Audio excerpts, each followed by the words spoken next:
Hello friends, आपका स्वागत है जीके फॉर सक्सेस में। आज हम विजयनगर साम्राज्य के बारे में बात करेंगे, जो कि एसएससी व आरआरबी के लिए महत्वपूर्ण टॉपिक है। अगर आप इस वीडियो को ध्यान से देख लेते हो तो आपको इस वीडियो के बाहर से कुछ भी पढ़ने की आवश्यकता नहीं है। चलो शुरू करते हैं। विजयनगर साम्राज्य की स्थापना 1336 ईस्वी में हरिहर एवं बुक्का नामक दो भाइयों ने की थी, जो 5 भाइयों के परिवार का अंग थे। विजयनगर का शाब्दिक अर्थ है जीत का शहर। हरिहर एवं बुक्का ने विजयनगर की स्थापना विद्यारण्य संत के आशीर्वाद से की थी, जो संगम वंश के अधीन आता है। हरिहर एवं बुक्का ने अपने पिता संगम के नाम पर अपने राजवंश का नाम संगम रखा। विजयनगर साम्राज्य की राजधानी हम्पी हुआ करती थी। विजयनगर साम्राज्य के खंडर तुंगभद्रा नदी, जो कि कृष्णा की सहायक नदी है, पर स्थित है और इसकी राजभाषा तेलुगु है। हम्पी को 1986 में यूनेस्को में शामिल कर लिया गया था। हम्पी कर्नाटक में स्थित है। संगम वंश के प्रमुख शासक हरिहर, बुक्का प्रथम, हरिहर द्वितीय, देवराय प्रथम, देवराय द्वितीय, मल्लिकार्जुन और विरूपाक्ष द्वितीय थे।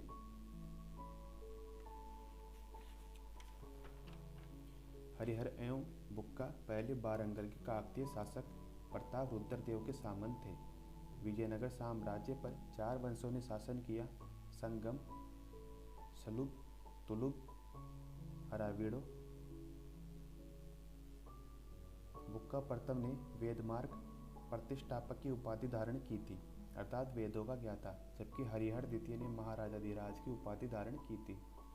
इटली का यात्री निकोलो कांटी विजयनगर की यात्रा पर देवराय प्रथम के शासनकाल में आया था और यह 1420 में आया था।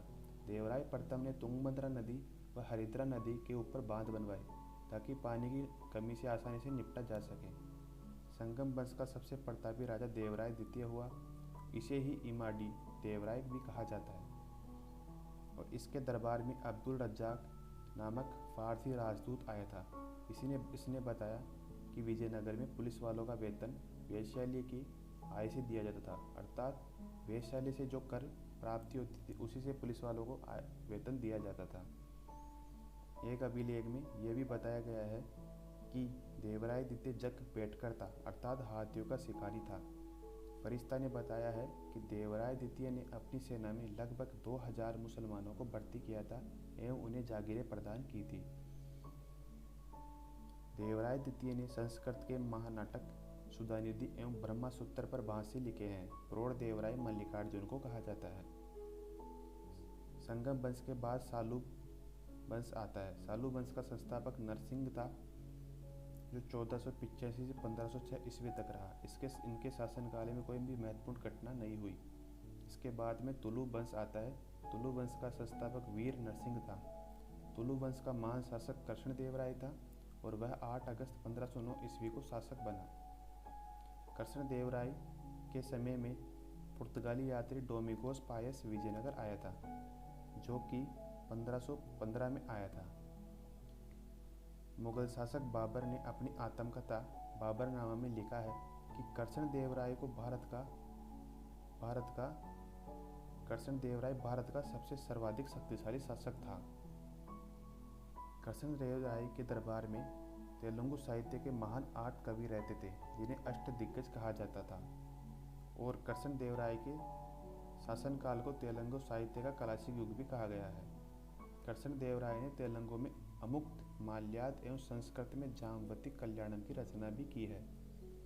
तेलानीराम रामकिशन, जो कि कृष्ण देवराय के अष्टदिग्गजों में से एक थे, इन्होंने पांडुरक महात्म्यम की रचना की है। नांगलपुर नामक नए नगर, हजारा एवं विट्ठल स्वामी मंदिर का निर्माण भी कृष्ण देवराय ने करवाया था। कृष्ण देवराय की मृत्यु 1529 में हो गई थी।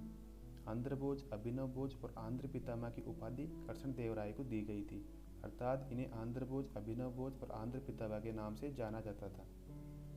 तुलु वंश का अंतिम शासक सदाशिव हुआ।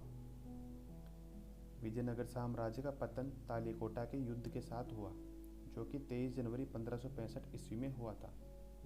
तालीकोटा के युद्ध को राक्षस की तंगड़ी व बन्नी हट्टी का युद्ध भी कहा जाता था।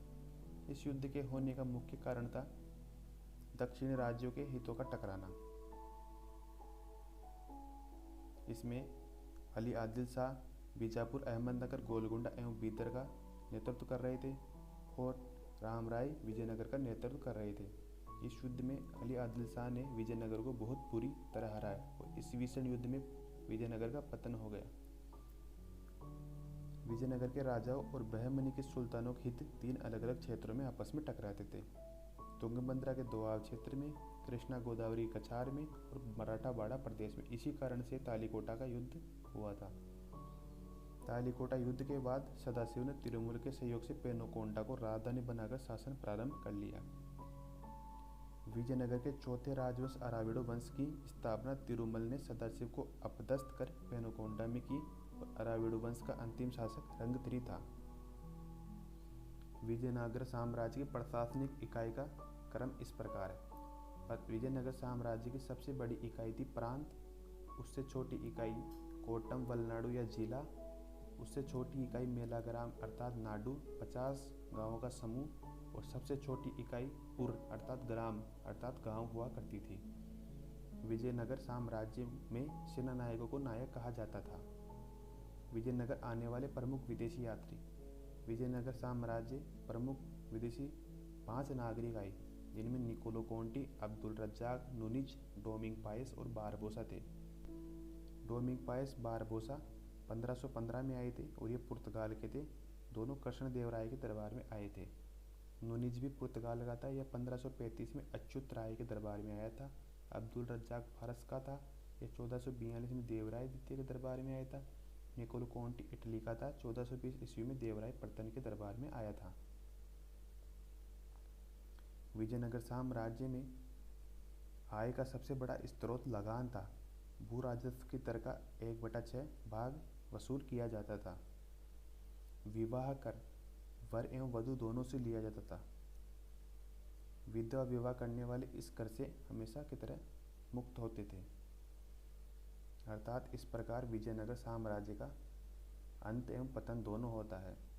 अगर आपको वीडियो पसंद आई तो सब्सक्राइब जरूर कर देना और कोई प्रकार का डाउट हो अर्थात कोई भी कन्फ्यूजन डाउट हो तो नीचे कमेंट कर सकते हैं और अथवा कोई भी नई जानकारी देने के लिए या कोई भी सुझाव देने के लिए आप कमेंट कर सकते हैं। जय हिंद, जय भारत।